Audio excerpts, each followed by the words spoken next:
রাজধানীর শ্যামলীতে আলোচিত কিডনি চিকিৎসক কামরুল ইসলামের হাসপাতালে চাঁদাবাজির ঘটনায় প্রধান আসামি যুবদল নেতা মঈন উদ্দিন মঈনকে গ্রেফতার করেছে র্যাব। মঈন ছাড়াও আরও 6 জনকে গ্রেফতার করা হলেও তাদের নাম পরিচয় জানায়নি র্যাব। 13 এপ্রিল র্যাবের আইন ও গণমাধ্যম শাখা থেকে পাঠানো খুদে বার্তায় এ তথ্য জানানো হয়।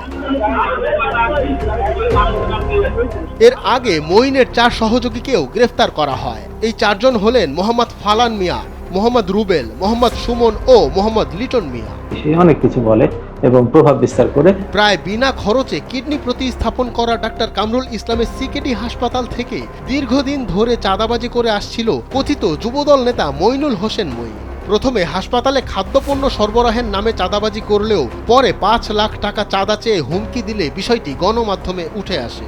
এরপর যুবদলের কেন্দ্রীয় সভাপতি ও সাধারণ সম্পাদক ডাক্তার কামরুল ইসলামের কাছে ছুটে যান।